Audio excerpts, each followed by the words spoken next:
Hello everyone, my name is David McMurdo. Welcome to Experiential Spirituality episode 32, Endure.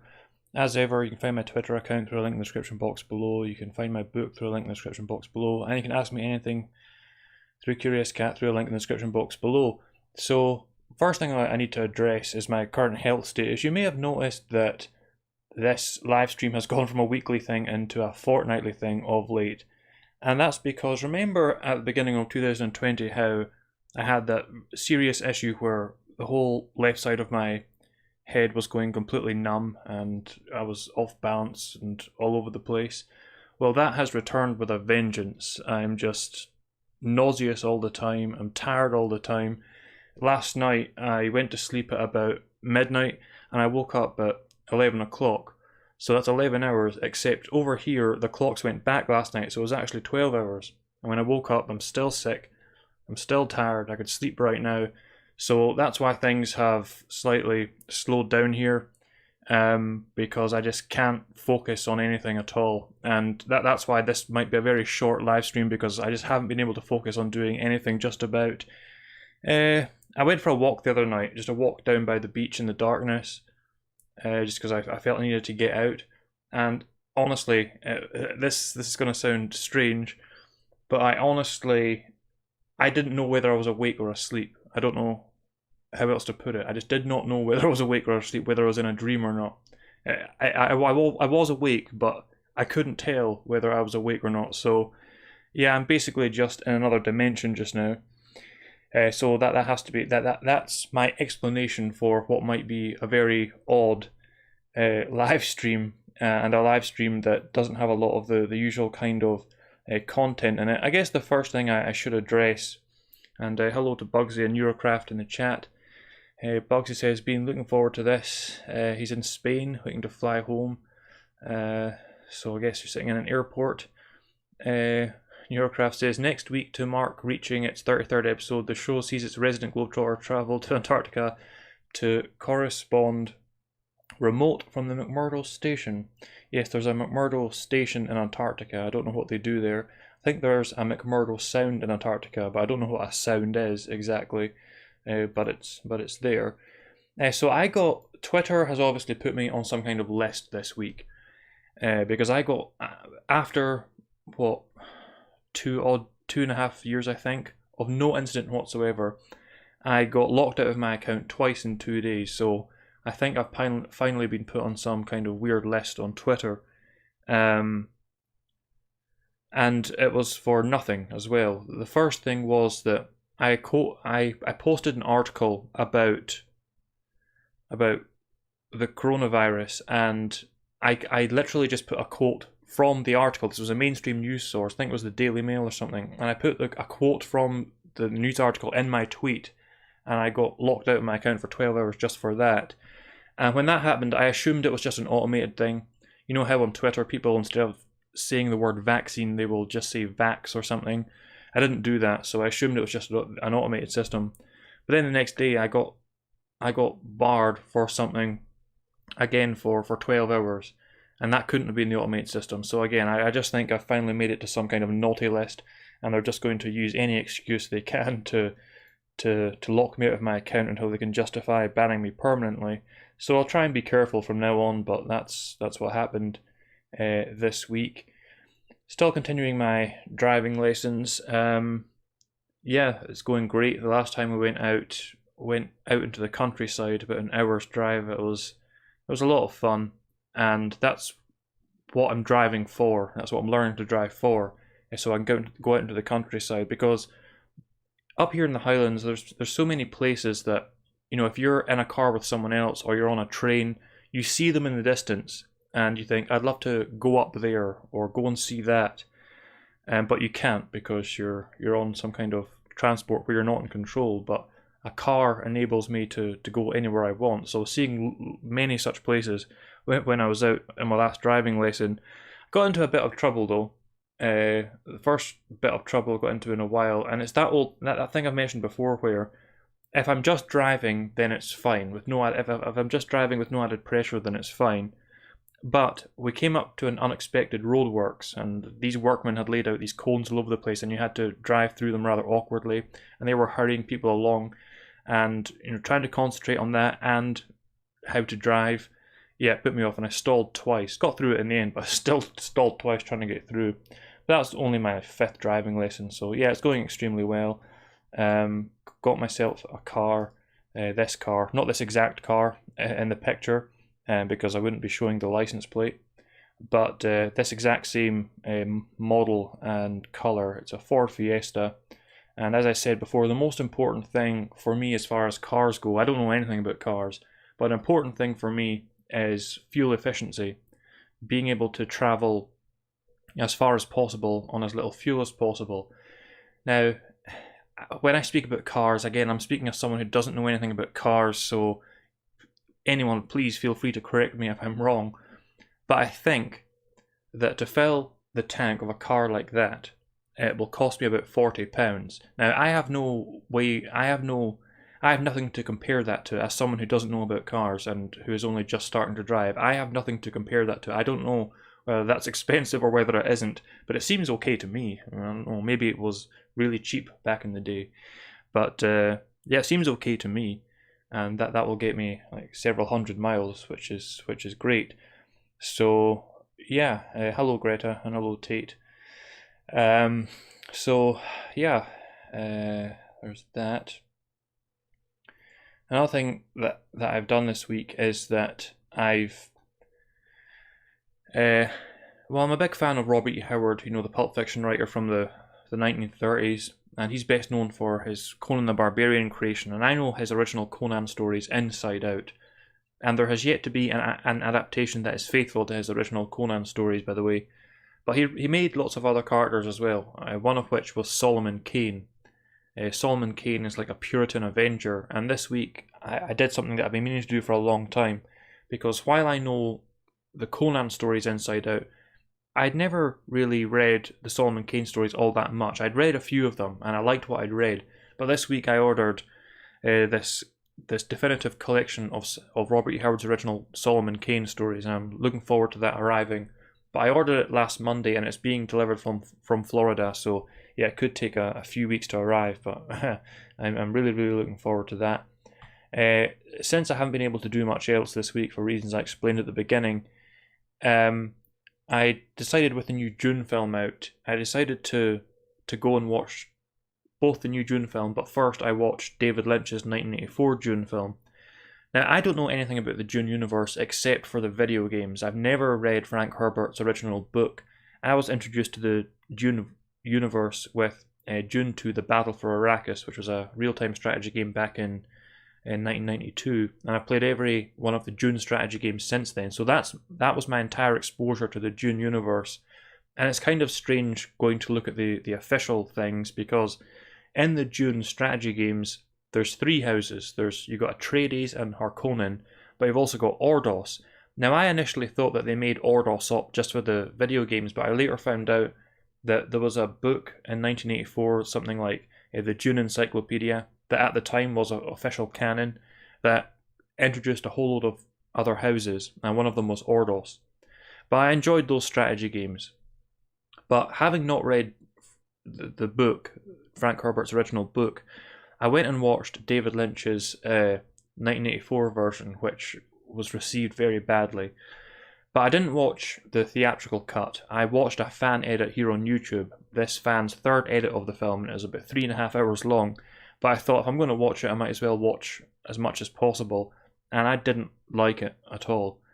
There were certain elements of it that I liked, but as a film overall, I didn't like it. I think because, as in a lot of science fiction, there's a lot of things it seems there's a lot of things in the Dune universe that are really hard to do on screen and not come across as silly. And David Lynch's film, being made in 1984, it's the epitome of 80s cheese, I guess you might call it. So there were some concepts in the film, like at the end, spoilers for Dune, by the way. At the end, Paul is with the Fremen, and they launch an attack on the Harkonnen, but they've got these voice things, and they shout as a form of weapon. I guess it's some kind of sonic weapon. And I get how that might read in a book, but when you see it portrayed in that film, it just comes across as very silly. And there were lots of elements like that in the film. And I thought that that film might be the first David Lynch creation that I actually liked, but I didn't like it in the end. So after watching that, I watched the new Dune, the latest version, and I expected not to like it, but I actually really did like it.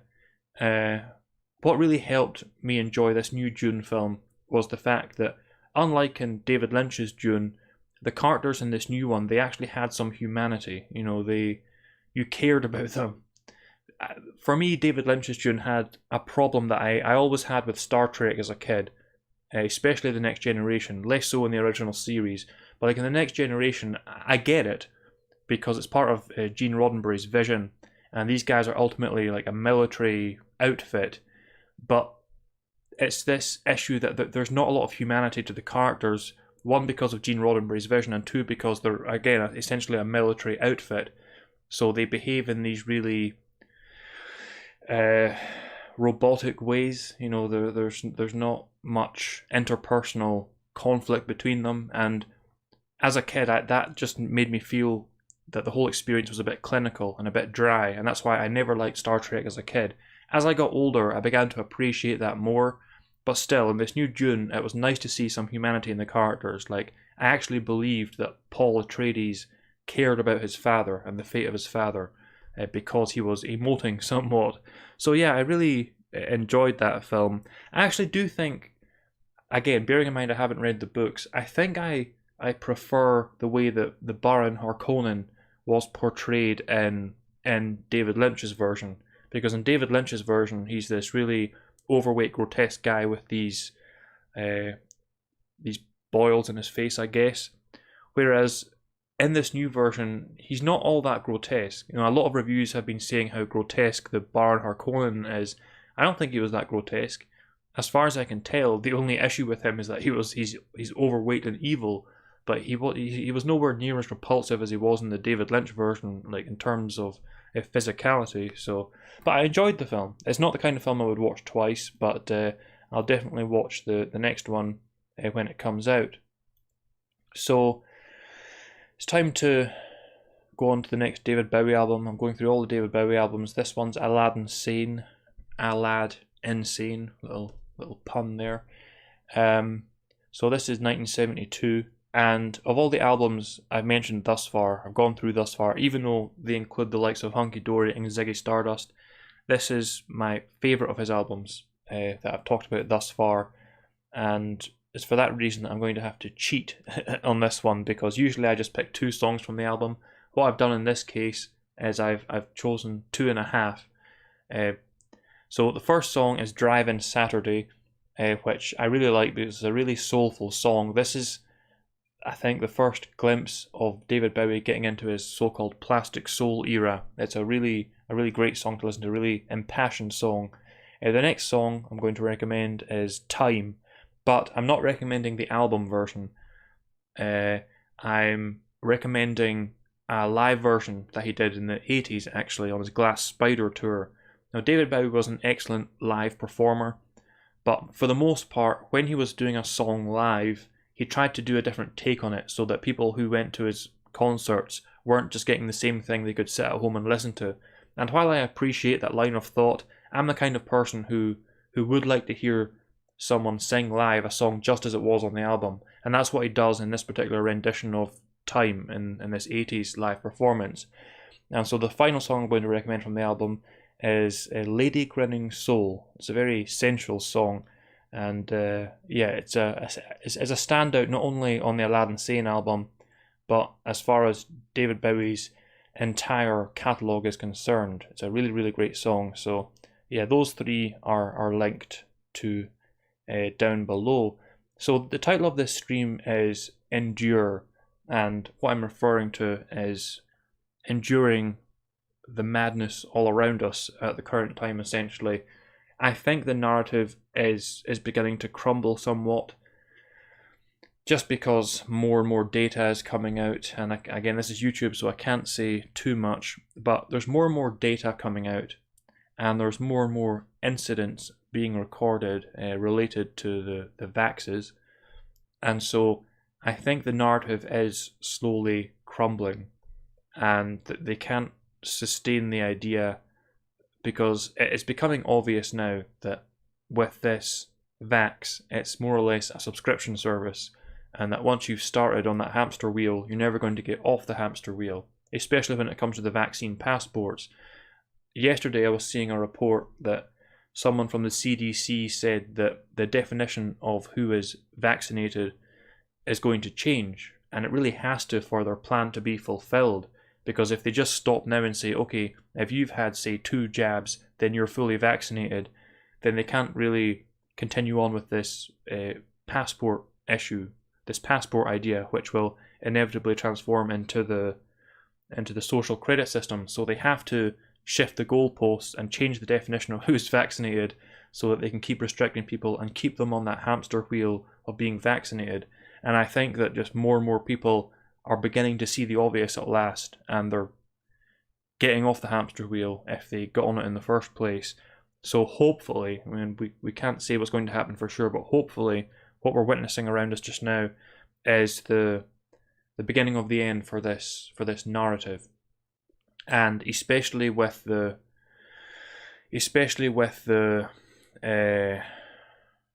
climate issue as well. The narrative is shifted from COVID to the climate. So it's like they're trying to do like a magician's trick and shift the measures from one, namely COVID, to the climate. So there's even talk of climate lockdowns and things like this. But I think people are going to see through that. The problem with the whole climate issue, unlike the whole virus narrative, is that we've had like over a century of false predictions as far as the climate is concerned. You know, the climate alarmists are very much the secular version of the old religious doomsday prophets, who always said that doomsday was around the corner unless this or this happens, but then the time comes and nothing happens. We've had over a century of that. And so unlike with the virus narrative, the problem with the climate narrative for the powers that be is that people were already tired of that. And when you try and push that again after you've just put people through 2 years of lockdown, I think the vast majority are just going to say, like, even if it was true, I just don't care. I think that's going to be the reaction to it, just pure apathy. Okay, Neurocraft quoted something here, and I'm going to read it before I read it out, just in case it's because this is YouTube. Yeah. In fact, he's quoting from a journal here. So, increases in COVID-19 are unrelated to levels of vaccination across 68 countries and 2,947 counties in the United States. The European Journal of Epidemiology, August 2021. This is another massive problem for the narrative, is that you've had rebels in the as well. Like in the United States, you've had states like Florida and Texas, and globally, you've got countries like those in Scandinavia, like Sweden especially, and so that's why they have to not talk about them anymore, because their very presence blows the narrative apart. I think that they really expected to do things far more quickly than they've been able to. They expected to usher in this control in a very quick fashion. I don't think they expected as much resistance as they received ultimately.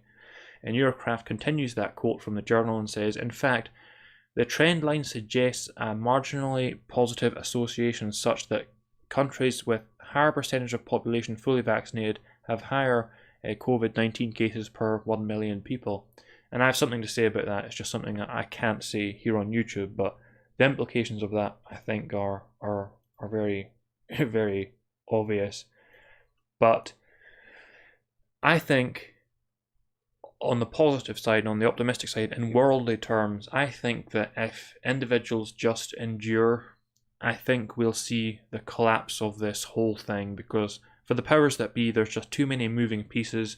There's just too many, not only individuals, but even like states and countries, like I said, that are just not complying, that are not going along with this. And again, their presence alone demonstrates the falsehood of the official narrative. So I think if individuals just endure and resist giving into pressure, we should see this whole thing fall apart. That's the positive outcome, as far as this narrative is concerned. So I'm going to turn to, got 8 questions on Curious Cat now. Yo, why is being reborn as an animal considered a punishment? It's pretty obvious by observing them that they are much closer to the divine than we are.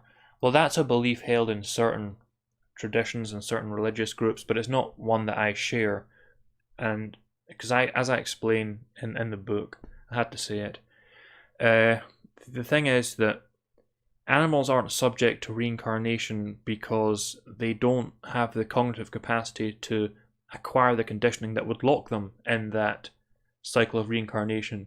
The reason that souls are reincarnated is because they acquire an ego and they get lost within that ego, and it requires multiple incarnations for them to transcend that ego and remember their true essence as spirit, essentially. That's not true of animals. Animals, they have ethereal forms so they can feel and convey emotion, but they don't have the cognitive capacity to identify in such a way that an ego would be formed.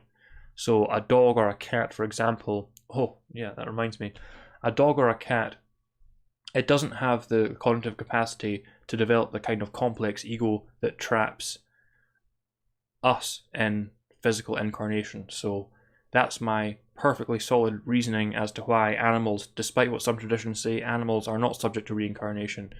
They share, as I say, they share the same innocence that children do. Children at a young age don't have the cognitive capacity to acquire an ego, to build up an ego for themselves. That only comes later in age. And animals are forever in that state of innocence. And the reason I brought that up in the book is because I was addressing this phenomenon that is abhorrent to some, this phenomenon where sometimes individuals feel more angry or upset at the death of or suffering of animals than they do human beings. And I was saying that not only is that not misguided, it actually makes sense because animals share that same innocence as children. So no, I don't believe that animals are subject to reincarnation. There's no logic to that as far as I'm concerned. But I'm glad someone asked about animals. I forgot a little anecdote, a little story.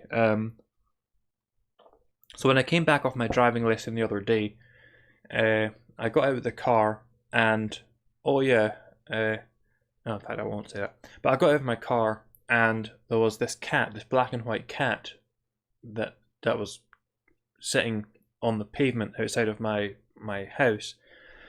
And I think I've seen that cat before, because sometimes at nights I'll sit here and I'll have the front door just wide open all night, and I think once or twice I've seen something out of the corner of my eye and I've looked around and that cat has been standing in my living room and then just leaves. But this time it was crying at me. So I let it inside here, and I didn't have much for a cat to eat. I only had 2 things this cat could eat. It was either a tin of corned beef, and I don't know whether people in other countries have corned beef, or it was, or I fried up some bacon, which, you know, as much as I love animals and I'm happy to shelter and look after any animal that happens to come in here, there was a deer outside one night. I don't know, I would have just felt a little bit absurd sitting there frying up bacon for a cat that had just wandered into my house. As I said on Twitter, you know, this isn't the Ritz. In fact, give me 2 seconds.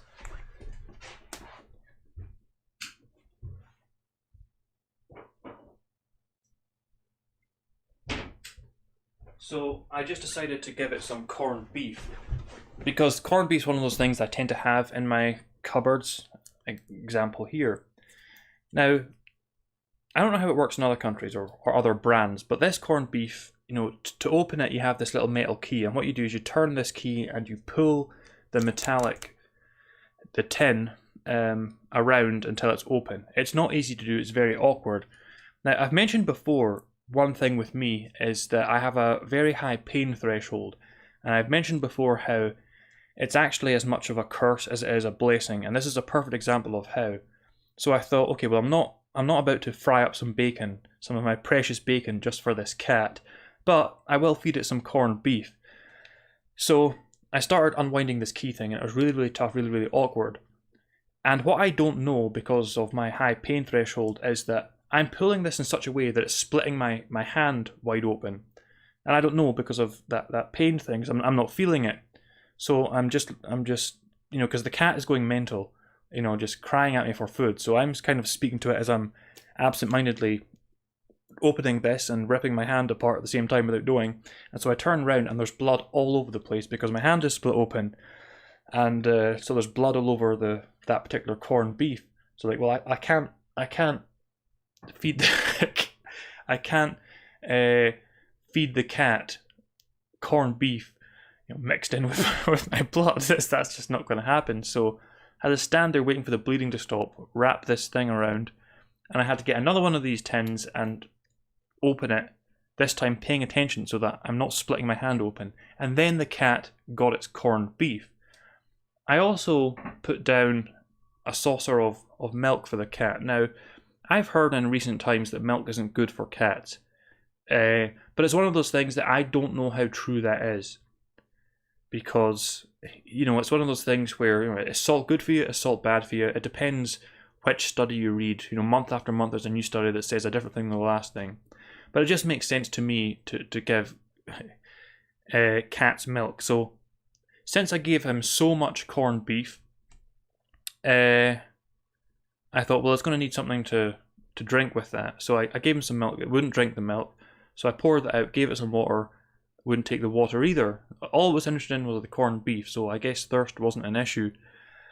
And so the thing about cats is that if you feed them once, you're more than likely going to see them again. So I fully expected that cat to return either that night or in the next couple of days. And it didn't, but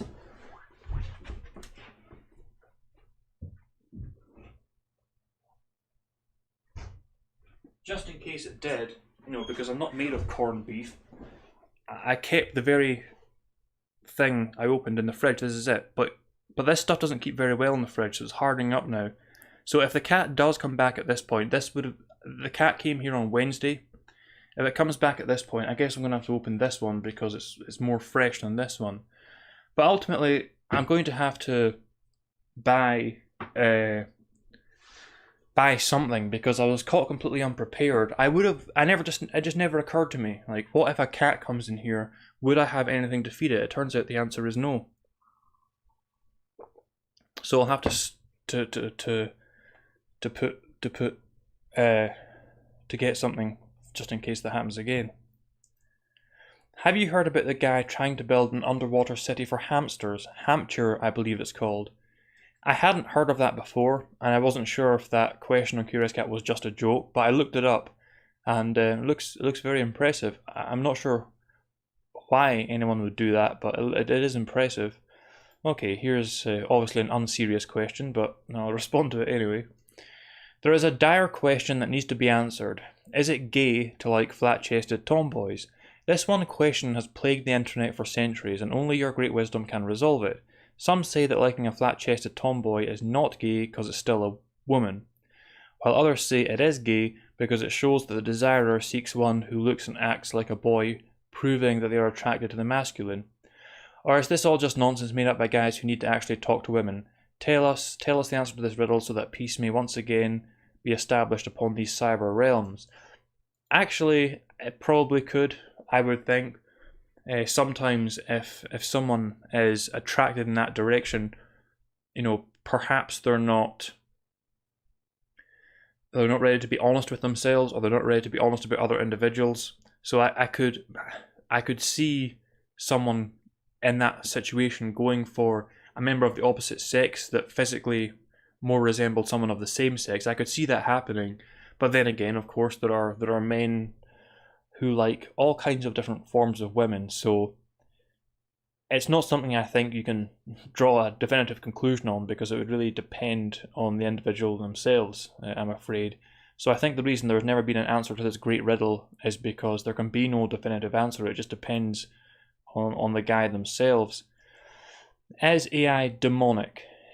Not inherently, because AI, computers only know what you teach them, and so an AI could be made demonic in the sense that the one who is informing it could could be of a particularly low level of consciousness, because just to restate, a demon is a soul, whether in physical form or not, that is operating at a very low level of consciousness. That's all that a demon is.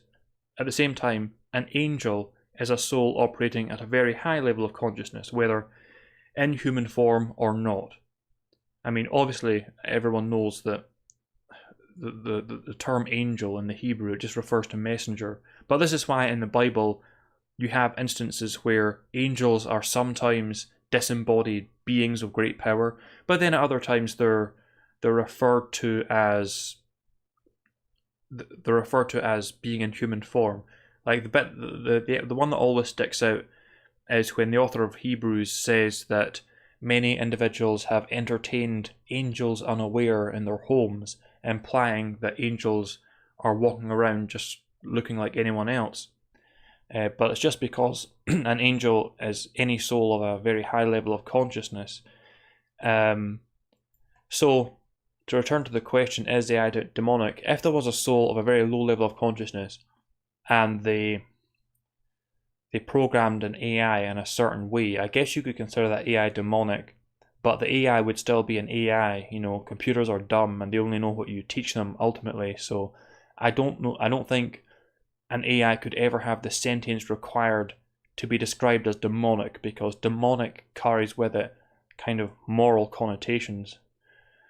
Now, is slavery an absolute evil? Some old philosophers say that some people are natural slaves. I'm inclined to think that's wrong, but seeing how easily some people submit to authorities that openly hate them, maybe they were onto something. Well, this can't help but remind me of the Gnostic categories, which I haven't talked about in a long time. It's something I used to bring up a lot. The Gnostic categories of pneumatic, those of the spirit, mystics, psychic, those of the mind, intellectuals and so forth, and then the Hylics, those of the flesh. And the Hylics were said to make up the majority of humanity, and they were said to be very slave-like in their mentality. There is something to that. The majority of individuals definitely do want to be told what to do and want to be led.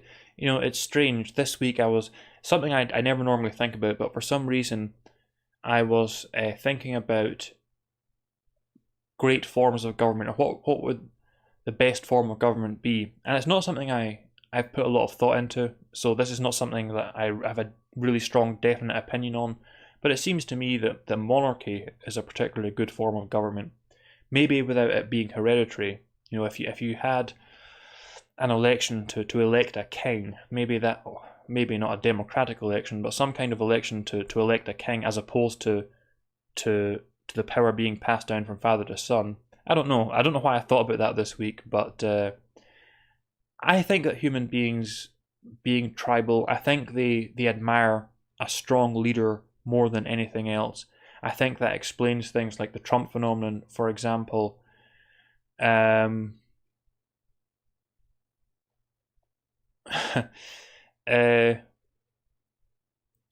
what I find kind of repulsive on a human level at the current time is the fact that the tyrants of the modern day, you know, it's not like they're great warlords. It's not like they're really fearsome individuals. In fact, it's the opposite. They're weaklings. You know, they're cowards, and if they were faced with a physical threat, they'd rely on other strong individuals to protect them, and that makes them all the more repulsive as a tyrant. You know, if you have someone who was some kind of warlord and they took over a country by force, even if you hate that individual, even if that individual is a tyrant, there still has to be that level of respect because of what they are. Whereas in the modern day, the tyrants are all just these despicable, degenerate individuals. So I don't know why I had that line of thinking this week. Tate says, toxoplasmosis is a parasite found in cat feces. People with weakened immune systems should avoid exposure. Symptoms include muscle pain, fever, and headache. Bugsy says, Had to comment on the chest size thing.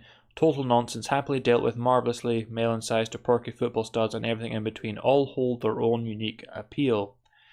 Not to take this in a lad-mad direction, but I'm a breast guy. You know, I like big breasts. I just do. The bigger the better as far as I'm concerned. In Neurocraft, the response to Toxoplasma gondii appears to be significantly influenced by the host's RH factor. I don't know what the RH factor is, but where was I?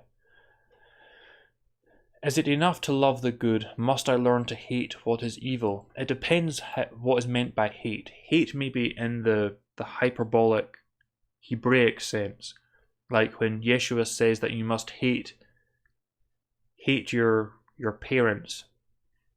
That's hyperbole, meaning that your love for Yeshua must be such that your feelings towards your parents should be like hate by comparison. I wouldn't say that anything was worth hate in the usual sense of the word, because hate obviously requires emotional investment, and I don't think anything is worth getting that emotionally invested in. Plus, hate specifically, I think it will. Now, this quote is attributed to Buddha, but it's one of those many quotes that's attributed to Buddha that I don't know the legitimacy of it. But he's said to have said something like, hating someone is like buying poison and swallowing it yourself, or something along those lines. I don't. It's not productive, and it doesn't do anyone harm but you yourself, because it can become obsessive.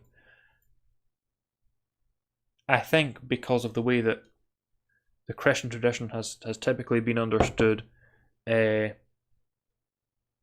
this idea that, you know, there's good and evil, and it's a 50-50 battle between the two. But in reality, evil isn't even worth hatred, because it's not a strong, powerful thing. It's not a strong, powerful thing. It's a weak, pathetic thing, and we see that even in the world. You know, the true evil in the world is not like a big muscular Satan-like demon. It's a feeble, cowardly individual that hides behind far stronger individuals. And so I don't even think evil is worthy of hatred. It's pitiful. It really is pitiful. And I this is a great problem, is that I can't relate to the way that the vast majority of human beings see the world, because the vast majority of human beings look at life like it's all there is. They look at material power like it's all there is, whereas I'm at a certain place now where I can't unsee the spiritual dimension. So whenever I talk about things and I think about things, I'm not thinking in terms of just this mortal life. I'm thinking in terms of eternity, which I realized this week actually leads me to say things that might sound really harsh to other individuals, but are not harsh. Like, I said something on Twitter this week, which I realized in hindsight could sound incredibly harsh if you don't have my perspective.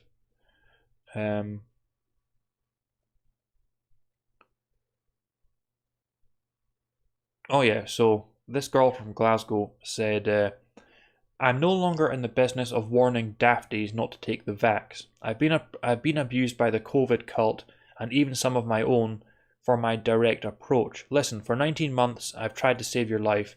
I can't do any greater deed for you. I wish you well. I'm out. And I said, I honestly never made an effort in the first place. I expect adults to make their own decisions and to live with the consequences of them. I realise that many adults view the government and corporations as parents, but that's all the more reason to let them learn the hard way. So, if you're thinking in terms of just us having one mortal life and this is all there is, that sounds like an incredibly harsh statement, because it sounds like what I'm saying is, sod them. That's why I never made an effort to convince anyone. But my point is that, well, as I said, we are all adults here ultimately, and I'm not interested in in trying to convince other adults to my way of thinking. You know, I say what I say, and if individuals resonate with what I say, that's good, but I'm not interested in convincing other fully grown adults to believe what I believe. I just don't care. I expect adulthood to carry with it a certain degree of responsibility, you know, so I expect other individuals to do their own thinking. But the other thing is that, again, I'm not thinking in terms of one lifetime. I'm thinking in terms of eternity. I'm thinking in terms of souls that have lessons to learn across multiple lifetimes, and so I can speak of one lifetime as not being that consequential, because ultimately there's going to be more. So unless you understand that that's my perspective, I guess I can sound incredibly harsh sometimes. Yeah, Neurocraft gives the Buddha quote: "Holding onto anger is like grasping a sharp can of corned beef." The Buddha. Tate says, "Resentment is like drinking poison and then hoping it will kill your enemies." And apparently it was Nelson Mandela that said that. So it must be one of those many quotes that is attributed to Buddha falsely. I kind of knew it was. You can kind of tell when a certain quote isn't quite right for Buddha or whoever else. Can you talk a bit about the sins of presumption and Acidia? I'm not sure how you pronounce that actually. So I actually made a reference to the sin of presumption recently. Everyone knows what presumption means generally. It means you assume something to be so before it is confirmed to be so. So you're presuming something. But in theology, presumption specifically refers to presuming your own status before God. And I referenced this recently. I think it was, in fact, in my last live stream, when I said that I'm not one who feels comfortable assuming too much on God. And that's what the sin, and I think it's specifically in Catholic theology, that's what the sin of presumption is. It's assuming that you are in God's favor when it's assuming too much on God, essentially. And so I'm very, as I said in the last live stream, I'm very conscious not to assume too much on God, but at the same time I think there has to be a balance, because you also want to have peace at the same time. You can come to know the majesty of God and the glory of God. So I think there's a balance between not being arrogant and assuming that you're in God's good graces, but at the same time not living every waking moment in paranoia because you think you might not be. I think there's a balance to be struck there. And the final one, Acidia, that's kind of hard to define. It's like a lethargy or an apathy.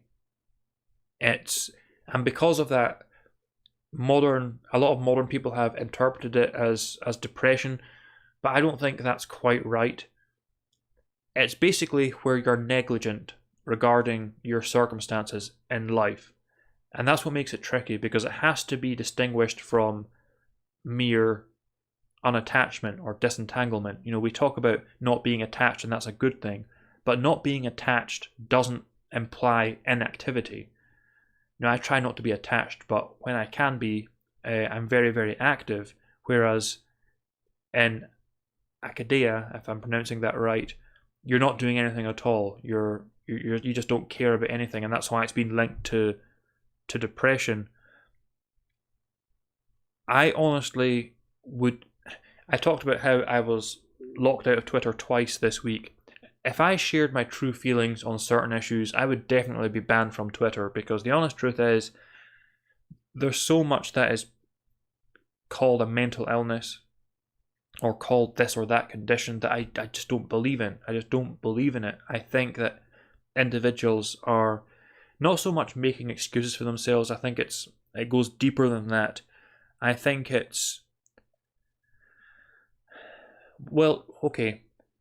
I think a lot of individuals are capable of pulling themselves out of their supposed ruts, but they don't. Not because there's some kind of force holding them there, but because they just don't want to, because there is a certain joy to be had in self-pity ultimately. And there's a certain convenience in always having an excuse for your misbehavior or for your lack of action. And I think all of us have met someone who we know perfectly well has nothing wrong with them, nothing psychologically wrong with them. They're just lazy, or they don't want to do anything, and they have this all kinds of self-diagnosis that they can use as an excuse not to do anything. And unfortunately, modern society, modern culture, it very much plays into that. Modern culture very much wants to tell everyone that they are a victim of this and that, and that they have all the excuse in the world not to do this or that, or not to achieve this and that, when in the vast majority of cases, it's just a mere choice. And I think that's what makes spirituality, true spirituality, really subversive. See, Hans 1903, I assume that's not his birth date. I just got off antidepressants. It killed my soul for a while. Self-pity made it worse, but yeah, I actually healed myself real quick. See, there's been times in my life where I've been in ruts, like in my teenage years and in my early 20s, and Greta says it's pronounced Arcadia, as in Penny Arcade. There's times I've been in ruts in my life, and at the time I really felt I was being oppressed by some force, but in hindsight I can see that I wasn't. So I'm not saying that people who describe being depressed or stuck in a rut, I'm not saying that they don't experience themselves as being prisoners of something. I'm saying that they're not truly prisoners of anything except from their own perspective and the way they understand reality. And that's what makes true spirituality really subversive, is the fact that it is about true empowerment. Before I got sick and became incapable of doing anything, because I won't be on the road till about March or something, I showed you my new car earlier. While I've got that, I can't actually go on the road until about March. I thought what I'd do is write the second book in this series, which, as I said, is going to be, whereas this one dealt with scripture, and that was a problem with it, is that it's quite dense, really, because it's dealing with Christian scriptures, Gnostic scriptures, the history of those traditions and so forth. As I said before, the second book was intended to be very simple, very straightforward. So I planned to write that before March, which I thought I could do because it's going to be significantly shorter than this one. But with me being, I don't know what's wrong with me, but I'm not actually capable of doing that just now. But one thing I was going to say in that book, one thing I was going to say in that book is that the modern day, it does the opposite of what spirituality encouraged. Modern society does the opposite of what spirituality encourages. Namely, it encourages the building up of identities.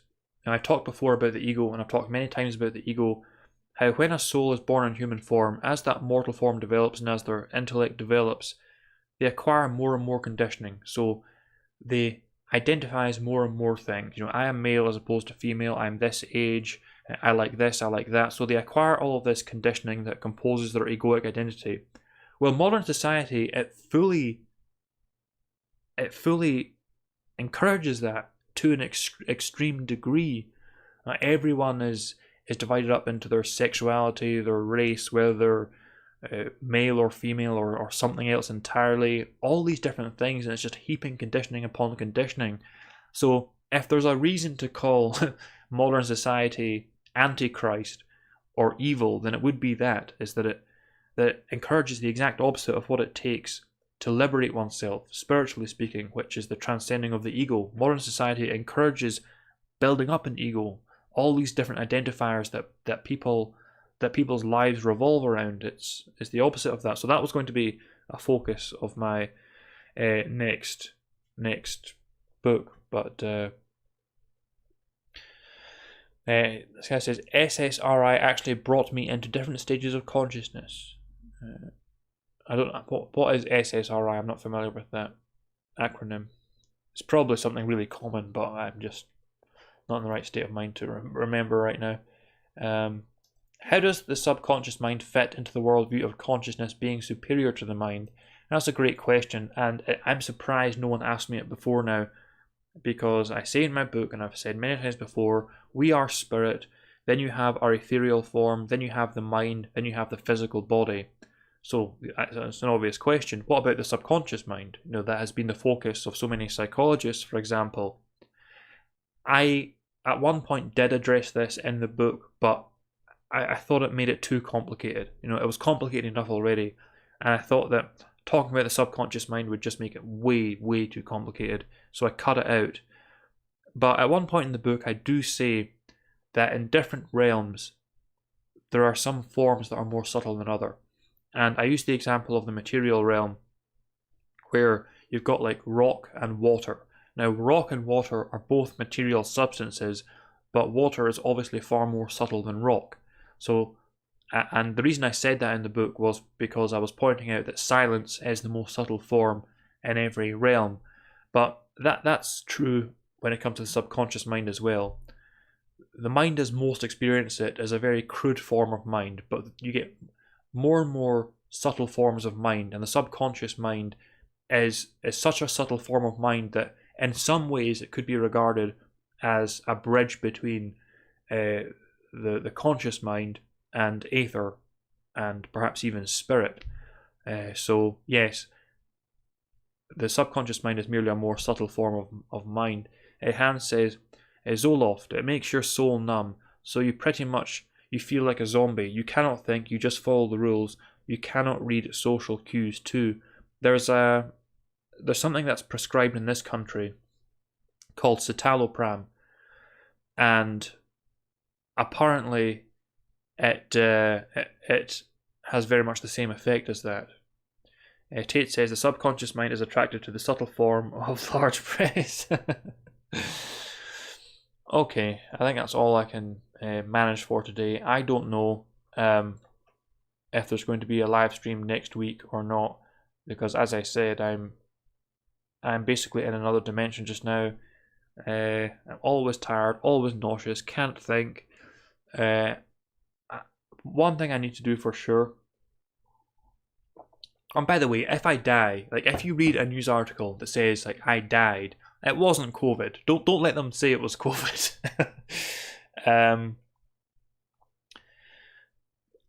But I turned 37 this month, as many of you will know, because I did a live stream on my birthday, and regardless of whatever this is, I definitely do. I'm reaching an age now where I need to be more cautious as far as the way that I live is concerned, because as I've said before, this place is very much the stereotypical single guy's place.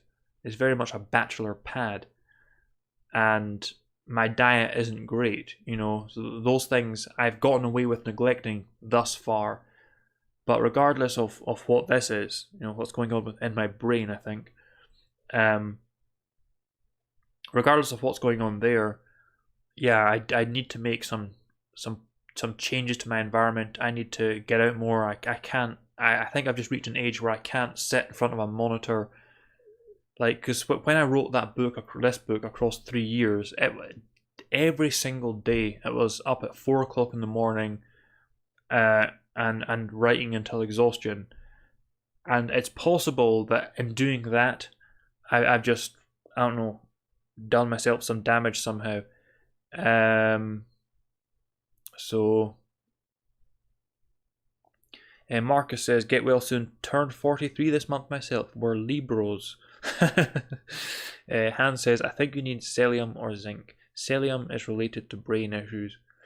I don't know what it is. I don't know what's going on with me. I mean, I can make a million guesses, but I guess we'll find out whether I die or not, or whether I'll be completely fine. So yeah, it's all in God's hands either way.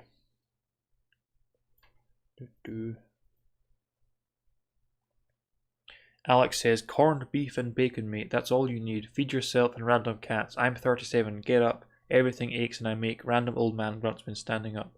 Eklon says, not to mention all the smoking. Yes, smoking has been linked to what they call cluster headaches, and it is specifically this side of my head that is like, even right now it's tingling, it's numb, like my face is completely numb. I can feel like pain shooting through me. So I don't know what's going on, but in all kinds of ways. And again, I'm just nauseous and tired all the time. I can sleep all the time. But regardless of what this is, there are all kinds of ways that I need to improve my lifestyle, because I've gotten away with it until now. But now that I'm approaching 40, yeah, it's time to ease off a little bit. Maybe sleep in a bed once in a while, which I haven't done in literally years now. I just sleep right here. Yeah, sleep here, get up, get on with your thing. But I just don't think I can do that anymore. Not without consequences anyway. So what I'm going to do now is end this stream prematurely, and I'm going to go out for a walk. It's a miserable, cold, wet day, but yeah, I've got to get out